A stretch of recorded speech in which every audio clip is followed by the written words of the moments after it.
Discord is a fantastic tool to help streamers stay in touch with their community, but so many servers are flaming hot garbage. Hey, my name's Danny and I stream over on twitch.tv/DannyVals. Today I have 10 important tips for your Discord to help improve retention and increase engagement. Make sure you stick around to the end for what has been, for me, the most important tip to follow, and also a fairly controversial one. Let me know in the comments how many of these you're already doing, and if you like what you see, it would help me out massively if you were to press that subscribe button. So let's start off with tip number 1. Link your Twitch and Discord. So this is great for a couple of reasons.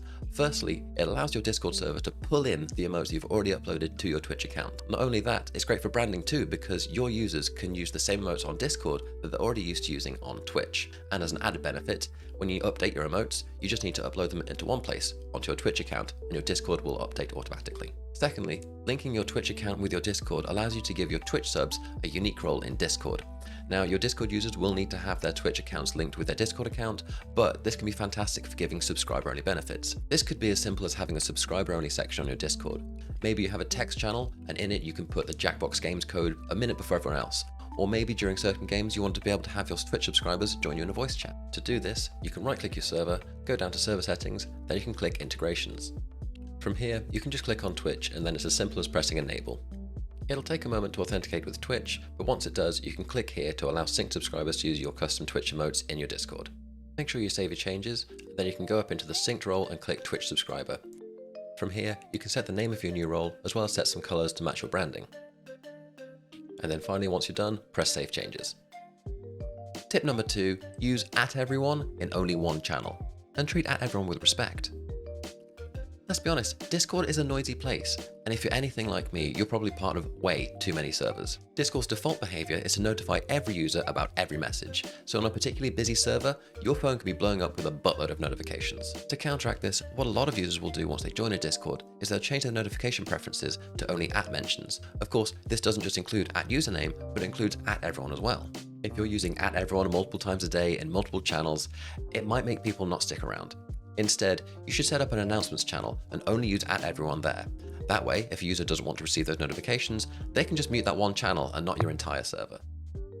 Tip number 3, limit @everyone to just you. Now, I've been part of multiple servers where a rogue bot has joined and they've started posting messages like, "Enlarge your penis," or "Free Discord Nitro, click me." What's worse, these bots have used @everyone on every single message, posting it in every single channel, so people's phones just blow up. If you limit @everyone to just you, it means that if you do get a bot join your server and start posting spam messages, the impact is fairly limited. Of course, turning off @everyone for everyone will impact your mod team, so have a think to see if that's right for you. To change this, right-click your server, go to server settings and select roles.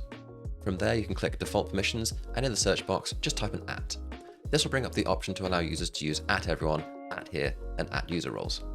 Turn this off and hit save, and then make sure you repeat this for any custom roles that you might have. By default, custom roles should inherit permissions from those set in @everyone, but it's good to be careful. Tip number 4, use people's local time. Now, if your community is anything like mine, you'll have people from all over the globe.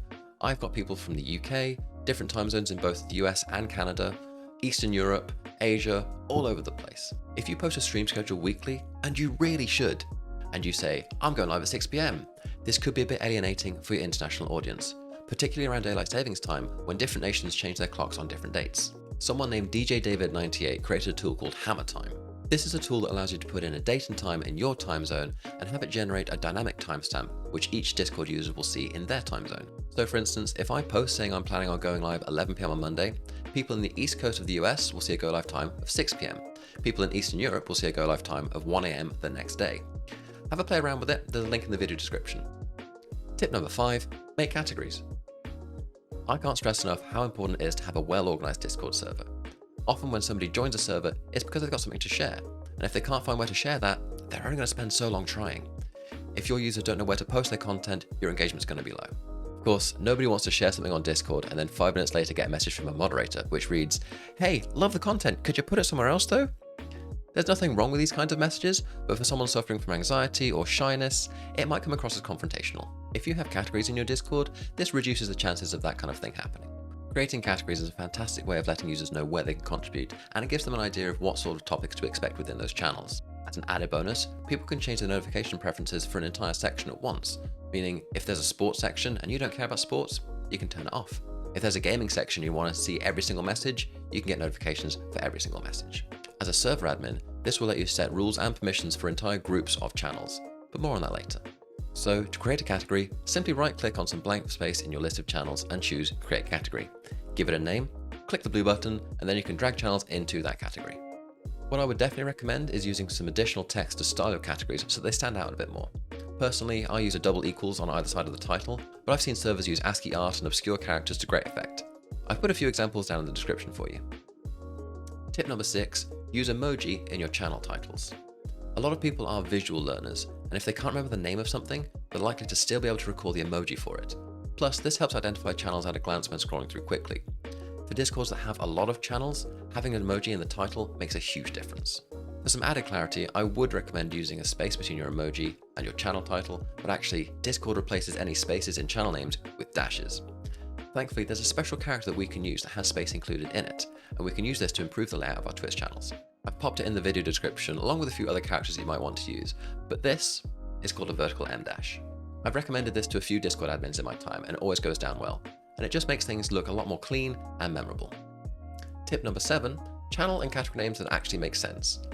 Now, I know this might seem like a bit of an obvious one, but it gets overlooked more than you might think. I've joined Discord servers with category names like The Grasslands, or Outer Space, or Greg's Kennel. Can you tell me what any of these is for? Now, it might be tempting to use little inside jokes from your community when you're naming things, but actually for a newcomer to your Discord, this could be a bit alienating. Instead, use clear, simple titles that describe the kind of content you expect to see there. This could be as simple as having a category called Stream. In it, you could have multiple channels, one called Schedule for your schedule, one called Go Live for your Go Live messages, and one called Clips for pictures of hair clips. I think when it comes to naming categories and channels, less is more. The simpler something is to understand, the more engagement you're going to get from it. Also, don't use one of those fancy font generators, at least not for channel names. If anyone's using Discord's built-in search with Control-K, your channel names won't appear. Take our selfies channel here, for instance. Yes, it might look pretty, but when we try to search for it in Discord, because we're using Latin characters typed in from our keyboard, our channel doesn't appear.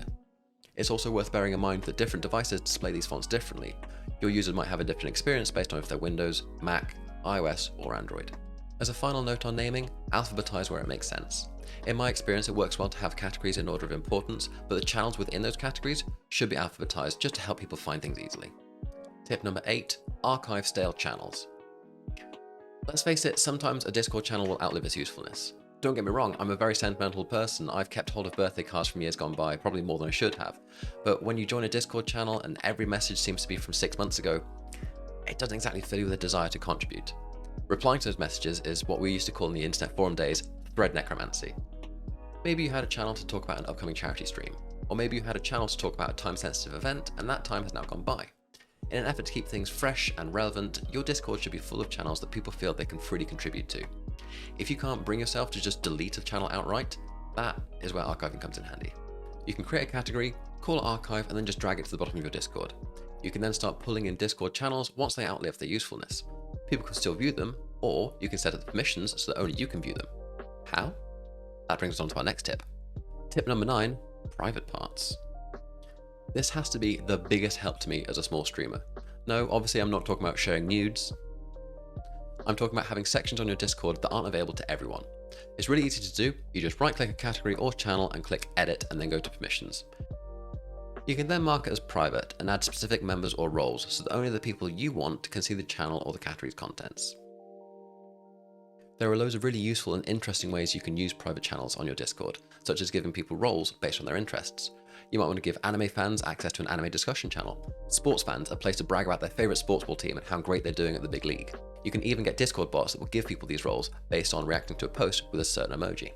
Even if you don't take that route though, I would 100% recommend having a mod-only section on your Discord. Mine has a voice channel where moderators can get together quickly and discuss an issue if it's happening on stream. I've also got a section for my community's guidelines. Also as useful is having a channel where you can discuss ideas with your mods without announcing them to your entire community. What I have found to be absolutely invaluable though is a me-only section. I like to plan my streams as much as I can ahead of time, so I've got a channel called Stream Titles, and in it is all the titles for my upcoming streams, all my go live messages, all my tags. I've also got separate channels for different ideas that I might be working on. Back when I was working on my hot tub stream, I had a dedicated Discord channel just for hot tub stuff. So I put in ideas and screenshots from other hot tub streamers just so I could keep everything in a single place. And yes, looking up hot tub streamers, my Twitch recommendations were ruined for a month. I've got channels to dump ideas in for YouTube videos, for games to play, channel point redeems, and so much more. The great thing about doing it on Discord is it's so readily available. Doesn't matter if it's desktop or mobile, it's very quick to get that idea saved. Multiple times, I've woken up in the middle of the night with an idea in my head, I just grab my phone, punch it in, and go back to sleep. Ideas occur when you least expect. You could be going to the toilet, or in the shower, or going to the toilet in the shower. I'm not going to judge. Having Discord readily available means you can just put that idea down. Something about a mind at rest just encourages creativity, so being able to save these ideas is essential. Which brings us to our last and most controversial tip. Number 10, don't have a self-promo channel. Now, it seems that every small streamer has one of these, and I completely understand why. As a streamer, you want your stream friends to do well, and hell, you've probably posted your fair share of go lives in other people's Discords too. The thing is, it encourages this like follow for follow mentality, where people will join your Discord in order to just post their links. They won't actually engage with you or your community. Don't get me wrong, it's nice to be nice. And as someone who runs a Discord server, I want to support anyone who takes the time to actually join it. Problem is though, how many times have you been on someone else's Discord, gone into the self-promo channel and clicked the link? Yeah. So there you have it, 10 tips that should make your Discord a better place to be. Do you agree with the no self-promo rule? Let me know in the comments below, and I am planning a second part, so be sure to leave your own Discord tips as well. Leave me a like if you found any of these tips useful, and if you want to watch another video, right there.